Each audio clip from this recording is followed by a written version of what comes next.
Good day, viewers. You are welcome to Tindanious math tutorial.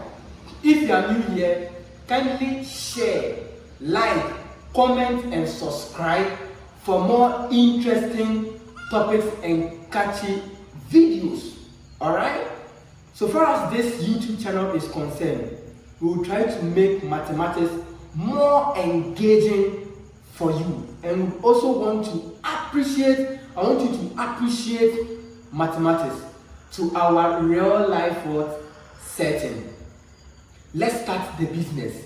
Subfactorials or Derangements. Now, if you are here, if you are new here, visit my previous lecture videos on single factorial, double factorial, I have triple factorial before watching this video, so that you would know the differences. Alright? Now, subfactorial is denoted by, you have your factorial coming first, followed by the letter. Note this letter denotes numbers. Alright? So this is pronounced as what? As subfactorial of n. It's not factorial n. No. Alright? And remember this. This is what? This is n factorial. This is the single factorial. This is also what? The double factorial. Right? And this is also what? The triple factorial. And this is factorial of a factorial. Which is this? Of a what? Factorial. Which is entirely different from what? A subfactorial or Derangement. Now, what is the general concept behind this? Now, we are interested in arranging certain given objects or certain objects where their position, okay, we don't want those objects to remain in their original position. So we want to arrange this object with respect to their position such that those objects we are interested in, those objects do not what? Remain in their original position. So we say what? The subfactorial of n simply means what? The number of permutations. And remember, permutation simply means what? Arrangement of what? Items taken into order, the arrangement. So this is number of permutations. Alright? So number of permutations where objects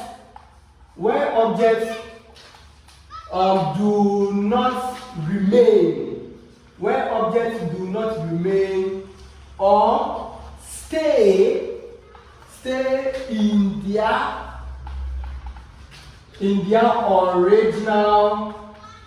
original position. Okay? As simple as that. For you to appreciate this, let me give you a very simple example to explain the whole concept. Now, I want to consider the alphabet, okay, the letters A, B, and C. So how many objects am I considering? 3 letters. Alright? So A, B, C. Okay, so how many ways can we arrange 3 letters? It's 6 ways. Do you remember in permutation? I did that, right? But I'll still talk about it because I want you to understand what I'm doing and appreciate it. So we are saying, oh, if you have A, B, C, 3 letters, you can arrange them in 6 different ways. Okay. So for example, I'm considering 3 letters, right? So 3 letters, okay, of the alphabet, okay? So we have A, B, and C. So one way to arrange A, B, C is A, B, C, right? So I have A, B, Then C, I'll also have this A, C, and B. Then I'll be having B, A, C.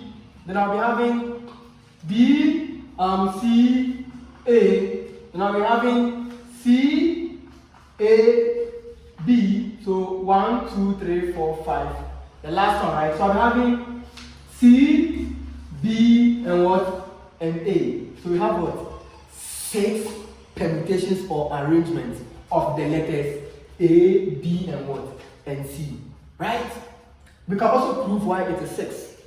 How many letters are we considering? 3. So I can say 3 permutation what? Permutation 3. And remember, we said n permutation n is given by what? N factorial. So the n are common. You pick one, add the factorial notation to that, and that's it. So 3 and 3, are they not common? They are. So I have 3 what? Then factorial.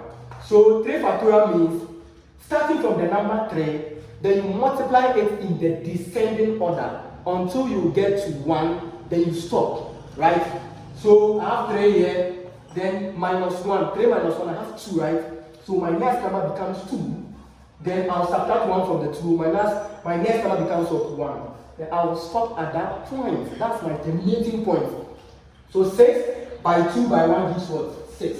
So you have what? 6 different what? Arrangements. Now, subfactorial talks about rearranging this item, okay, such that A doesn't remain where it is, such that B doesn't also remain where it is, such that C doesn't remain where it is.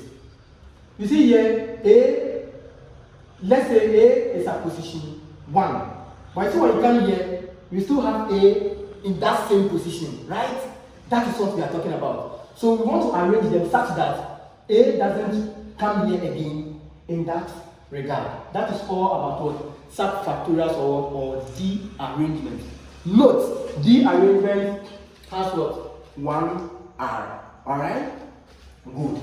So, to throw more light on this, we would say that.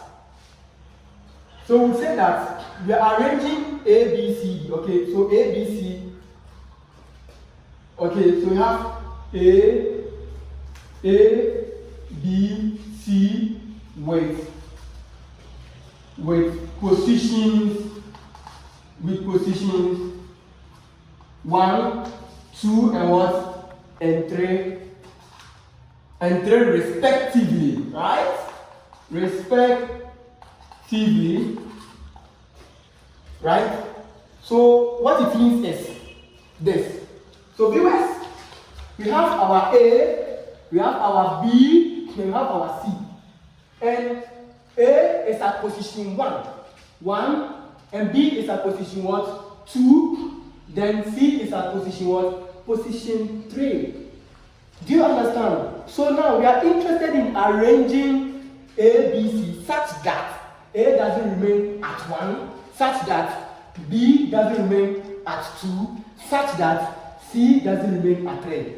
The process of you doing this is what we call what? Subfactorial or what? Or derangements. Right? So now let's test. So is A, B, C a subfactorial, or is it a derangement? Figure out. I'm giving you 3 seconds. 1, 2, of course. Of course, what? Is it yes or no? No. Why? Because remember, we said from here, viewers, from here we said what? A, B, and C repositions 1, 2, 3. We want to do the arrangement so that A doesn't appear at position 1 again, B doesn't appear at position 2 again, and 3 shouldn't also appear in position 1, in 3 again. Right? So we want to prevent that. So realize that this is my first arrangement, A, B, C. A is at 1, B is at 2, C is at what? At 3. So therefore, this is what? This is what? This is not what? A D arrangement. In other words, A, B, C is not what? A subfactorial. Now let's consider the second one.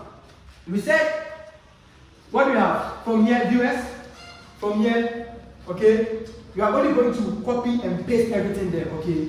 Remember that, okay? So my next letter was A, C, and B, right? So I have A, C, and what? And B. Now, if any of those letters, okay, still remains in their original position, it disqualifies it from becoming what? A subfactorial. So here is A occupying position A. Sorry, is A occupying position 1? Yes or no? Yes, because the arrangement is this 1. But here you realize that this is 2 and 3. You realize that because A still remains in its original position, then it disqualifies this. Do you understand that way? Though C didn't remain at its original state. Here C. Alright, so in summary, okay, because A is still residing at the original position A, the A, so it disqualifies it from becoming what? A subfactorial. Should there be a case where B still sits at 2 position and C also remains in its original position, which is 3, and A is placed maybe somewhere else, okay, it will still disqualify it from becoming a subfactorial. Alright, so let's consider the rest for you to get how it goes. So the next one we have B, A, and what? And C. And remember, the position is supposed to go 1, 2, and what? And 3. So you ask yourself, is B supposed to be the position? No, B is supposed to be here, right? But for our arrangement, for this case, B has been placed in position 1, right? That is fine. Let's test for the second letter. For the second letter, which is A. A also what? Stays in this position, which is 2. Okay? But you realize that C is still what? Staying in its original position. Right? So because C is at position 3, right?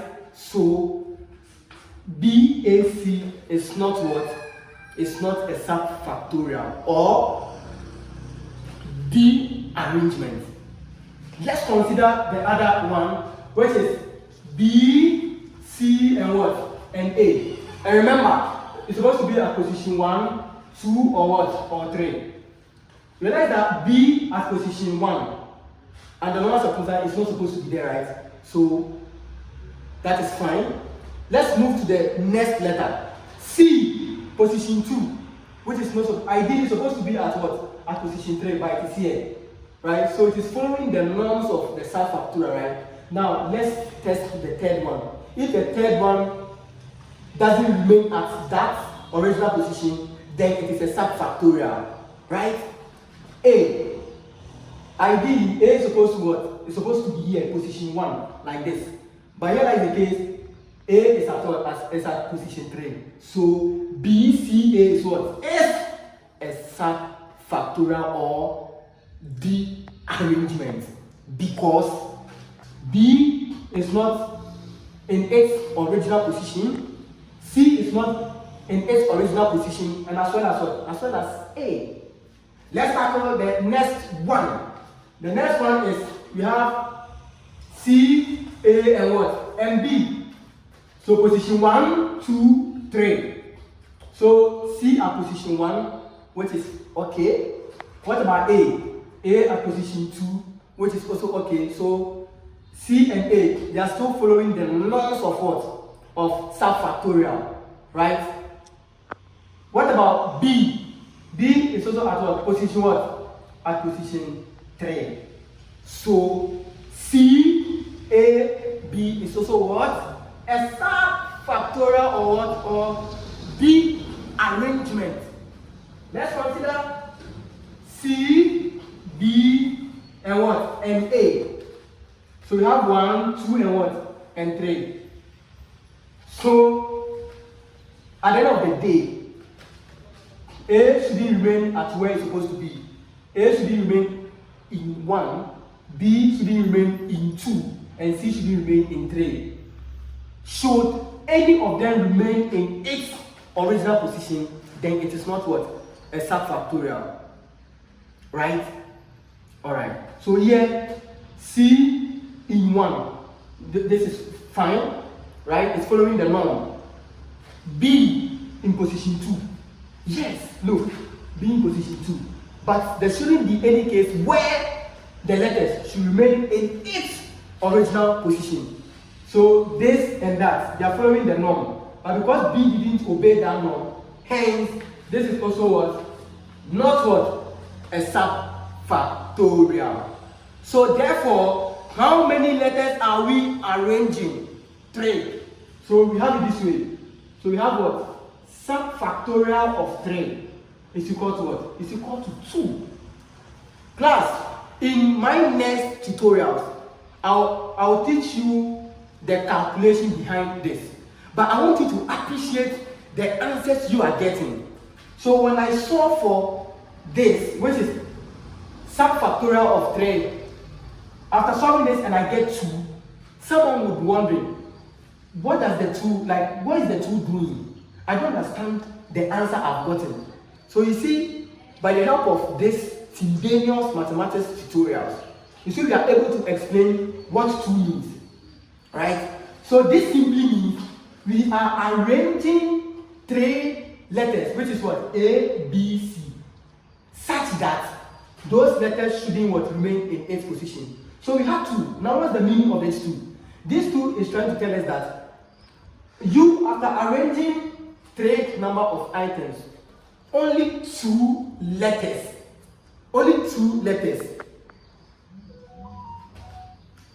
didn't what? Didn't remain in its what? Original position. That is all. Do you understand? So this 2 means 2 of those letters, okay, didn't remain in its position. B, look, B, C, A. Do you understand? So it's a subfactorial. This is a subfactorial. This is also what? A subfactorial. That's why we have 2. So I'll teach you the computation behind all this. So viewers, this is all about what? About subfactorials or what? Or the arrangement of what? Of items. So we can say that the valid, so we can say the valid arrangement. I say the valid arrangement of the letters A, B, C such that none of the letters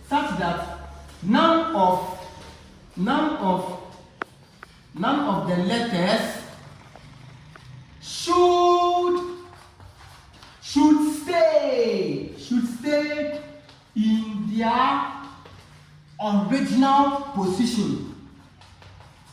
In their original what? Position. So the valid arrangements of the letters A, B, C such that none of the letters should stay in their position, okay, is given by subfactorial of 3, which is equal to what? Which is equal to 2. As simple as that. Viewers, this is the tutorial to this simple topic.